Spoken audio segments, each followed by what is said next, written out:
नमस्कार दोस्तों, मैं हूं शशिकांत द्विवेदी और आप हमारे YouTube चैनल पे हिस्ट्री कॉमर्स में। दोस्तों, आज के वीडियो में हम लोग कवर करने वाले हैं कि जर्नल एंट्री में आखिर ट्रांजैक्शन कैसे रिकॉर्ड होती है। पिछले वीडियो में हमने कवर किया था rules of debit and credit. तो इस वीडियो में और आने वाली हर एक वीडियो में हम लोग कवर करेंगे। आने वाली 4-5 वीडियो में हम लोग ये कवर करने वाले हैं कि rules of debit and credit आखिर काम कैसे करते हैं, कैसे किसी ट्रांजैक्शन पे वो अप्लाई होते हैं।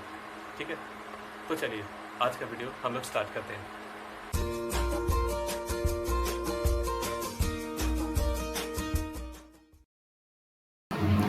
सबसे पहले मैं आपको जर्नल एंट्री का फॉर्मेट दिखाना चाहूँगा। तो ऐसा होता है हमारा जर्नल एंट्री का फॉर्मेट। सबसे पहला कॉलम होता है हमारा सीरियल नंबर का। ये कई बार डेट का भी कॉलम होता है। अगर हमें सारी की सारी ट्रांजैक्शन अगर डेट वाइज दे रखी हो तो हम यहाँ पे डेट लिखते हैं। अगर सीरियल नंबर वाइज दे रखी हो तो यहाँ पे सीरियल नंबर होता है। दूसरा कॉलम होता है हमारा पर्टिकुलर्स का। इसमें इसी कॉलम में सारी की सारी एंट्रीज हमारी होती है। तीसरा होता है हमारा जेएफ और एलएफ। जेएफ का मतलब होता है जर्नल फोलियो और एलएफ का मतलब होता है मेजर फोलियो। ये अभी आपको इसमें कुछ भी फिल करने की ज़रूरत नहीं पड़ेगी, क्योंकि ये जब प्रैक्टिकल लाइफ में अब आप जब आएंगे ना अब, तो वहाँ पे हर एक ट्रांजैक्शन का अलग अलग रेफरेंस नंबर हुआ करता है। तो ये वही रेफरेंस नंबर है। इसी को यहाँ पे जर्नल फोलियो या फिर लेजर फोलियो कहा गया है। अगला कॉलम होता है हमारा डेबिट का और उसके बाद होता है क्रेडिट का। इसमें सारे के सारे अमाउंट लिखे जाते हैं। ठीक है जी, आई होप आपको इतना समझ में आ गया होगा। तो चलिए आज की पहली ट्रांजैक्शन हम डिस्कस करते हैं। हमारी पहली ट्रांजैक्शन है a started business with cash of ₹2 lakh and furniture of ₹1 lakh. क्या ट्रीटमेंट होती है इसकी?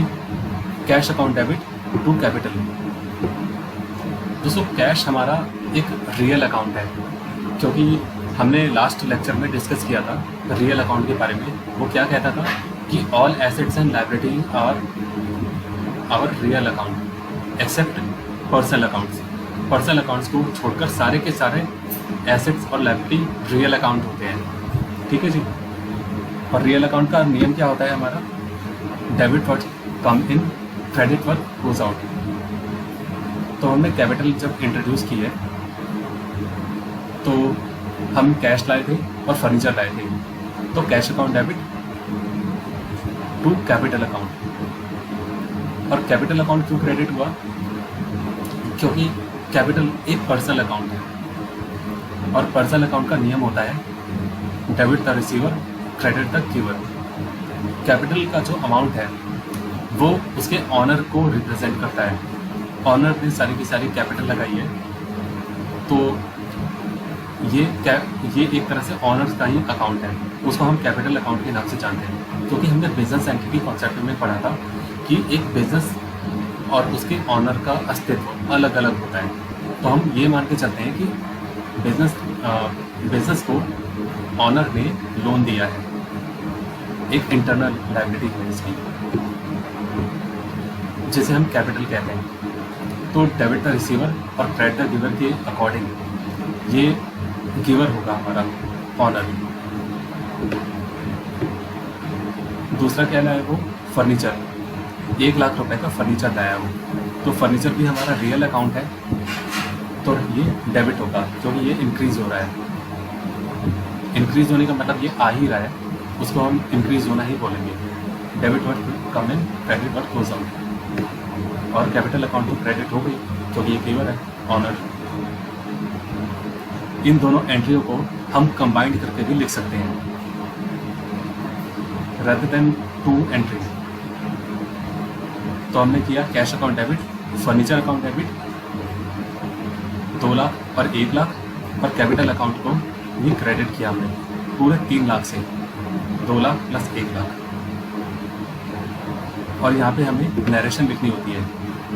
नरेशन में आप अपनी लैंग्वेज यूज़ कर सकते हैं, उसके लिए कोई भी मनाही नहीं है, लेकिन नरेशन लिखे ज़रूर। अगर आप नरेशन नहीं लिखते हैं तो आपके नंबर कट सकते हैं। आप नरेशन में क्या लिखते हो वो एग्जामिनर कभी चेक करने नहीं जाता, लेकिन अगर आप नहीं लिखेंगे तो वो ज़रूर नोटिस करेगा और वो आपके नंबर काट देगा। ठीक है, तो नरेशन में कुछ भी लिखें आप, अपने लैंग्वेज में आप बना के लिख सकते हैं। चलिए दूसरी ट्रांजैक्शन हम डिस्कस करते हैं। दूसरी ट्रांजैक्शन है हमारी open A bank account with deposit of ₹45,000। यानी हमें बैंक अकाउंट ओपन किया है तो इसकी एंट्री क्या होगी, bank account debit to cash account. Bank account क्यों इंक्रीज हुआ है दोस्तों, बैंक हमारा एक पर्सनल अकाउंट है, हमने लास्ट लेक्चर में डिस्कस किया था, हमारे एग्जाम्पल में भी था ये, क्योंकि ये एक आर्टिफिशियल पर्सनल अकाउंट है। बैंकिंग रेगुलेशन एक्ट 1949 के अकॉर्डिंग इसका इनकॉर्पोरेशन होता है, तो ये एक पर्सनल अकाउंट है। और पर्सनल अकाउंट का नियम होता है डेबिट द रिसीवर और क्रेडिट द गिवर। तो ये हमारा रिसीवर है टू कैश। कैश हमारा रियल अकाउंट है और रियल अकाउंट का नियम होता है debit what comes in and credit what goes out. तो हमारा कैश जा रहा है तो हमारा कैश क्रेडिट हो गया, तो हमारा डेबिट और क्रेडिट दोनों इक्वल है। पिछले वाले में भी इक्वल ही था। Being open A bank account with a deposit of ₹45,000। Note दोस्तों, यहाँ पे नोट लिखा हुआ है, इसको भी पढ़ते हैं। क्वेश्चन में भी asked as paid into bank. दोस्तों क्वेश्चन में कई बार आपको ये भी लिखा हो सकता है कि पेड इनटू बैंक ₹45,000। तो पेड इनटू बैंक का मतलब भी यही है कि हम बैंक में पैसा जमा करा रहे हैं। ठीक है जी, आगे बढ़ते हैं। If the name of the party is given and we have not information about whether cash has been received. अच्छा, ये आपको ना अभी नहीं समझ में आएगा, पहले इससे पहले हम तीसरी ट्रांजैक्शन डिस्कस करते हैं। Bot goods from creditor for ₹50,000। हमने अपने क्रेडिटर से माल परचेज किया है, तो उसकी एंट्री क्या होगी, purchase account debit to creditors account. दोस्तों परचेज जब भी हम कोई गुड्स परचेज करते हैं तो हमारा स्टॉक इंक्रीज होता है और हमारे क्रेडिटर बढ़ जाते हैं। अच्छा, पहले ना इस ट्रांजैक्शन के बारे में मैं बताता हूँ। दोस्तों ये हमारी जो है ना, ये एक क्रेडिट ट्रांजैक्शन है। जब हमने अकाउंटिंग इक्वेशन डिस्कस की थी तब भी मैंने आपको एक बात बताई थी, फिर से बता देता हूँ। दोस्तों यहाँ पे ना बॉट गुड्स फ्रॉम क्रेडिट, जब तक यहाँ पे कैश ना लिखा हो कि ये कैश में ट्रांजैक्शन हो रही है और पार्टी का नाम दे रखा हो, पार्टी का नाम हम मान लेते हैं कि क्रेडिटर ही पार्टी का नाम है, तो हम इसे मानते हैं कि ये एक क्रेडिट ट्रांजैक्शन है, हमने क्रेडिट पे परचेज किया है। वही चीज़ मैंने यहाँ पे लिख के दे रखी है, if the name of the party is given. अगर किसी ट्रांजैक्शन में पार्टी का नाम दे रखा है and we have not information about whether cash has been paid और रिसीव्ड। पेड और रिसीव दोस्तों सेम ट्रांजैक्शन, सॉरी सेम ये बात सेल्स के केस में भी लागू होती है, सिर्फ परचेज के ही केस में नहीं, सेल्स में भी ऐसा ही होता है। अगर हमें पार्टी का नाम दे रखा है और हमें ये नहीं दे, इसके बारे में कोई इन्फॉर्मेशन नहीं दे रखी कि कैश रिसीव हुआ है या पे हुआ है, तो हम इसे मानते हैं कि ये क्रेडिट पे ट्रांजैक्शन हुई है। इससे आपको समझने में ईजी होगा, इसलिए मैंने यहाँ पे लिख के दे रखा है। ठीक है, तो यहाँ पे अप्लाई करते हैं bot goods from creditor for ₹50,000। यहाँ पे पार्टी का नाम दे रखा है, लेकिन यहाँ पे इन्फॉर्मेशन नहीं दे रखी कि इसके लिए कैश पे किया गया है या नहीं किया गया है, तो हम इसे क्रेडिट परचेज मानेंगे। तो इसकी एंट्री होगी purchase account debit to creditors account. अच्छा दोस्तों, परचेज यहाँ पे क्यों क्रेडिट हुआ ये मैं आपको बताता हूँ।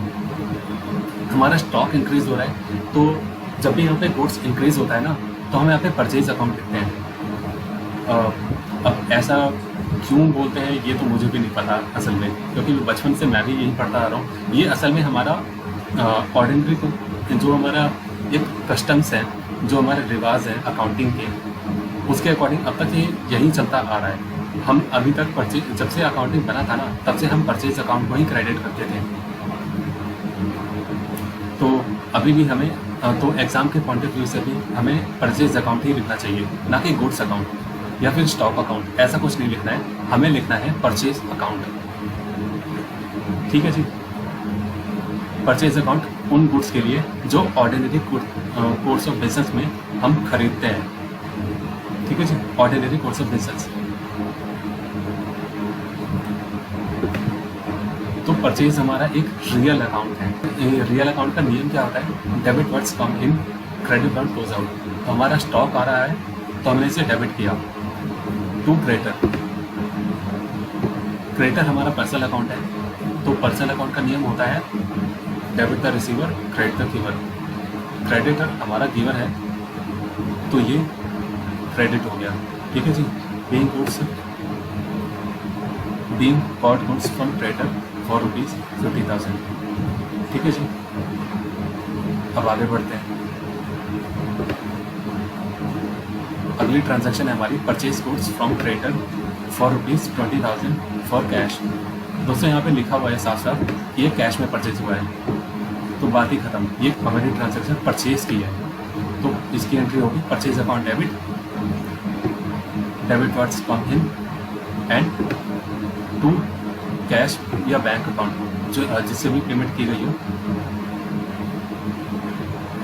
To credit word goes out, ठीक है जी। कैश हमारा चला गया तो debit words credit words goes out. Being purchase goods from creditor for ₹20,000 for cash, ठीक है जी। Purchase goods for ₹15,000। दोस्तों यहाँ पे जो हमने अभी सेंटेंस पढ़ा था उसके अकॉर्डिंग यहाँ पे पार्टी का नाम नहीं दे रखा, और यहाँ पे ये भी नहीं दे रखा कि ये कैश में परचेज हुआ है या फिर क्रेडिट में परचेज हुआ है ना। कैश इसके लिए पे किया गया है या नहीं किया गया है, तो यहाँ पे पार्टी का नाम भी नहीं रखा, तो हम इसे कैश नहीं मानेंगे कि ये कैश में ही परचेज हुआ है। तो उसकी एंट्री हमने की purchase account debit, debit words come in real account, credit word close out, ये भी रियल अकाउंट है। Purchase account debit to cash, being purchase goods for ₹15,000। अगली ट्रांजैक्शन है हमारी goods return to supplier of ₹10,000। इसकी entry क्या होगी, creditors account debit to purchase return और रिटर्न आउटवर्ड। क्रेडिट डेबिट होगा क्योंकि ये हमारा पर्सनल अकाउंट है, और पर्सनल अकाउंट का नियम होता है debit the receiver, credit the giver. तो डेबिट द रिसीवर, जहाँ पे हम उसे माल वापस कर रहे हैं तो वो रिसीवर हो गया हमारा, इसमें वो डेबिट होगा 10,000 से। और परचेज रिटर्न और रिटर्न आउटवर्ड, परचेज रिटर्न को हम रिटर्न आउटवर्ड भी कहते हैं। रिटर्न आउटवर्ड का मतलब है कि जो हमारे पास पहले से है उसको हमने वापस कर दिया, ठीक है। और परचेज रिटर्न हमारे परचेज को कम करता है। हमारा जो परचेज रिटर्न है उससे हम गुड्स अगर रिटर्न कर दिए तो उससे हमारा जो स्टॉक है वो कम हो जाएगा, और स्टॉक को हम यहाँ पे परचेज अकाउंट से परचेज अकाउंट कहते हैं यहाँ पे, ठीक है। तो वो यहाँ पे रिड्यूस हो जाएगा। अगली ट्रांजैक्शन है हमारी place an order to supplier of ₹20,000, we have paid 5,000 as an advance. दोस्तों हमने 20,000 रुपये का माल का ऑर्डर दिया है अपनी सप्लायर को, लेकिन पे किया है 5,000 रुपये एडवांस के तौर पे। तो सबसे पहले एडवांस की एंट्री होगी। इस 20,000 का भी कुछ नहीं करेंगे क्योंकि 20,000 का सिर्फ हमने ऑर्डर दिया है, ठीक है। हमें सिर्फ इस 5,000 से मतलब है जो हमने एक्चुअली पे की है, और इसकी एंट्री होगी इस तरह से एडवांस टू क्रेडिटर्स अकाउंट 5,000 रुपये to cash and bank, advance to creditor.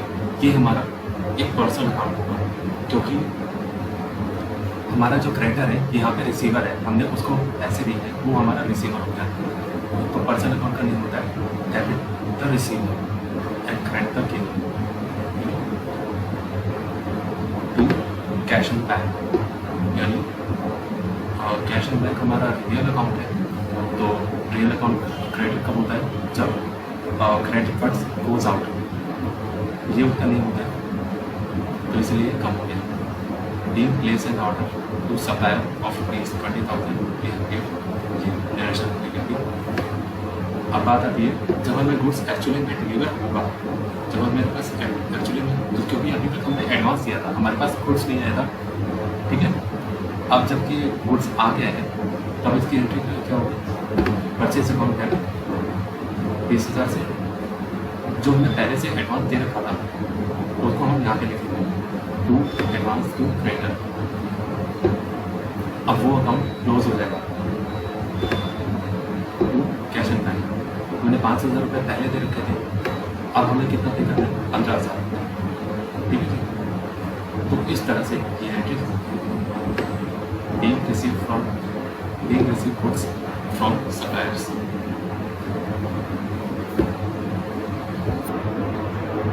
अगली एंट्री हमारी receive and order for sale of ₹50,000। We receive 10,000 an advance. हमने 50,000 रुपये का हमें सेल्स का ऑर्डर मिला है। ठीक है, ट्रांजेक्शन नहीं मिला है, सिर्फ ऑर्डर मिला है हमें, और हमने उसके लिए पे किए हैं। हमारे कस्टमर ने हमें पे किए हैं 10,000 रुपये। तो उसकी एंट्री क्या होगी?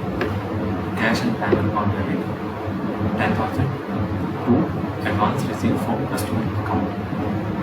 ये हमारा पर्सनल अकाउंट है, कैश एंड बैंक अकाउंट।